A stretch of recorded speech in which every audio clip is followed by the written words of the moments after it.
नमस्कार, मैं हूं आपके साथ मयंक। देखिए, एक बहुत बड़ी खबर। 5 दिन हो गए हैं ईरान और अमेरिका की जंग को, और दोनों तरफ से जो है हमले हो रहे हैं। ईरान की तरफ से मिसाइलें बरसाई जा रही हैं, लेकिन इसी बीच एंट्री हो गई है नॉर्थ कोरिया की, और नॉर्थ कोरिया के लीडर किम जोंग उन की तरफ से एक बयान सामने आया है जो सोशल मीडिया में तेजी से वायरल हो रहा है। हर कोई इसकी चर्चा कर रहा है। और किम जोंग उन क्या कह रहे हैं? किम जोंग उन कह रहे हैं कि मैं चाहूं तो एक मिसाइल से पूरे इजराइल को खत्म कर दूंगा। किम जोंग उन कह रहे हैं, शायद डोनाल्ड ट्रंप के अंदाज में ही वो जवाब दे रहे हैं कि मैं चाहूं तो एक मिसाइल से पूरे इजराइल को ख़त्म कर सकता हूं। देखिए, उन्होंने कई और बातें कही हैं जो इस बयान, इस पूरे हालात में बेहद अहम है। किम जोंग उन के क्या वर्ड्स हैं मैं बता रहा हूं। If Iran requests we will supply missiles against Israel. Kim Jong Un ने कहा है, अगर ईरान चाहे, हमसे मांगेगा, तो हम इस जंग के बीच में अपनी मिसाइल्स देने को तैयार हैं। ये पहला बयान है किसी लीडर का। 4 दिन जंग को हो चुके हैं, आज 5वां दिन है। पहली बार किसी लीडर ने खुल के ये कहा कि हम ईरान की मदद के लिए मिसाइल्स भेजने को तैयार हैं। पहली बात। दूसरी बात, 1 missile is enough to destroy them. उसने, किम जोंग उन की तरफ से बयान आया है कि मेरी एक मिसाइल काफ़ी है इजराइल को और अमेरिका को ख़त्म करने के लिए।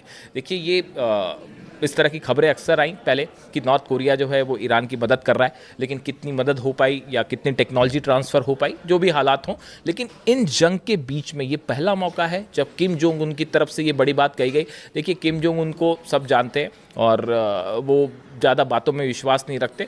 वो मिसाइल मार के ही जो है जवाब देना ठीक समझते हैं। अब उनकी तरफ से जिस तरह से हमले हुए ईरान पे और अली खामेनी साहब की शहादत हुई, उसके बाद बताया जा रहा है कि किम जोंग उन भी बड़े एग्रेसिव मोड में हैं, और उनकी तरफ से सार्वजनिक रूप से ये कहना कि मेरी एक मिसाइल इजराइल को उड़ा देगी और अगर ईरान चाहेगा तो मैं मिसाइल भेज दूंगा। इन सब बोलने के बाद भी अमेरिका और इजराइल कुछ करने और कहने को तैयार नहीं है, क्योंकि नॉर्थ कोरिया के पास बॉम्ब है और 5 बार जो है 6 बार टेस्ट भी कर चुका है। तो वहाँ पे अगर हमला करेंगे तो किम जोंग उन क्या करेंगे वो सब जानते हैं। इसके साथ ही देखिए, एक और बड़ा अहम डेवलपमेंट है। कल जो है, जहाँ तक न्यूक्लियर चीज़ों का सवाल है, एक तो कल फिर एक बार जो है वो भूकंप आया ईरान में, और भूकंप आया और दुनिया भर की मीडिया शुरू हो गई कि जो है टेस्ट हो रहा है, टेस्ट हो रहा है, न्यूक्लियर टेस्ट हो रहा है, न्यूक्लियर टेस्ट हो रहा है। कभी कभी तो लगता है बड़ी हैरानी की बात है, ईरान के सुप्रीम लीडर अली खामेनी साहब ने हमेशा कहा हम कभी न्यूक्लियर बॉम्ब नहीं बनाएंगे, और उन्होंने कभी इस बात से समझौता नहीं किया, आखिरी तक समझौता नहीं किया। तो अब क्यों टेस्ट होगा? दूसरी बात सुनिए आगे। कल रूस के विदेश मंत्री लावरोव की तरफ से एक बयान आया। उन्होंने ये कहा, ईरान के पास न्यूक्लियर बम होने के कोई सबूत नहीं मिले। यानी कि जिस बात को लेकर ये पूरे हमले किए गए, जो ट्रंप की तरफ से कहा गया कि, और विटकॉफ की तरफ से बयान आया कि वो जो है 5 दिन में और 6 दिन में जो है बम बना सकते हैं, 11 बम ईरान बना सकता है, परमाणु बम बना सकता है, इसलिए हम हमले कर रहे हैं। रूस की तरफ से कहा गया इसका कोई सबूत नहीं है कि ईरान न्यूक्लियर बम बना रहा था या उसके पास न्यूक्लियर बम है। यानी एक बार फिर अमेरिका जो है कोई इस तरह का सबूत अब तक नहीं दे पाया। यानी जिस तरह से हमले इराक पर किए गए, ये बहाना बना के कि वेपन्स ऑफ मास डिस्ट्रक्शन है, क्या इसी तरह का बहाना खोजा गया ईरान पर हमला करने के लिए?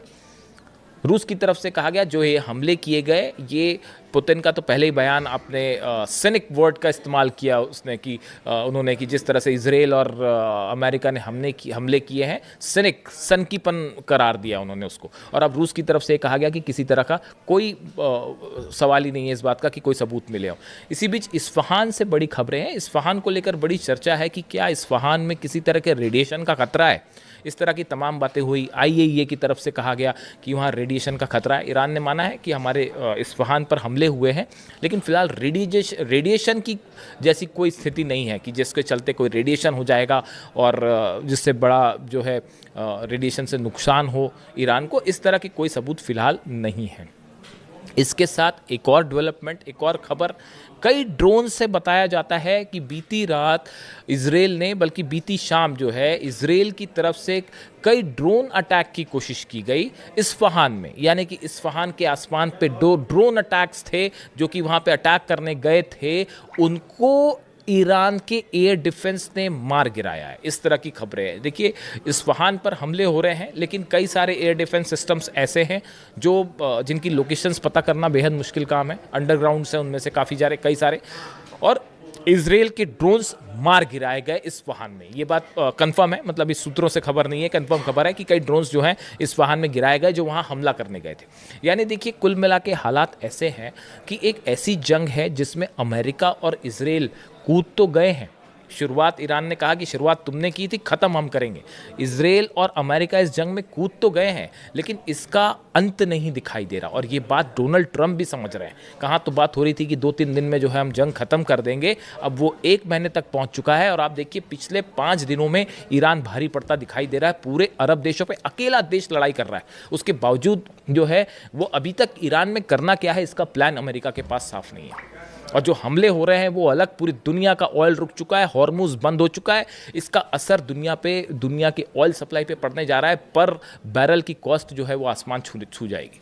ऐसे सिचुएशन में ये वॉर एक्सपर्ट्स बता रहे हैं कि जैसा प्लान करके हुआ था वो बिल्कुल पूरी तरह से फेल है। और जो डोनाल्ड ट्रंप कह रहे हैं कि ईरान बातचीत को तैयार है, बिल्कुल तैयार नहीं है। और ये बात है इस तरह की ईरान सरेंडर करेगा या वहाँ की जनता किसके साथ है। देखिए ईरान की तस्वीरें, वहाँ पे उन बच्चियों की जो शहादत हुई, जो बच्चियों की मौत हुई है, उनकी अंतिम यात्रा में जब बम बरस रहे थे तब भी जो है उनको जब दफनाया जा रहा था तो हज़ारों लाखों लोग ईरान की सड़कों पर हैं और वो किसी B-2 बॉम्बर से नहीं डर रहे और किसी जो है वो अमेरिकन टॉमहॉक मिसाइल से डर रहे और ना किसी फाइटर जेट से डर रहे। तो देखिए हालात एक बार फिर फंसे हुए। जो भी अपडेट होगा इससे जुड़ा अगली वीडियो में आप तक पहुँचाऊँगा। Thank you so much.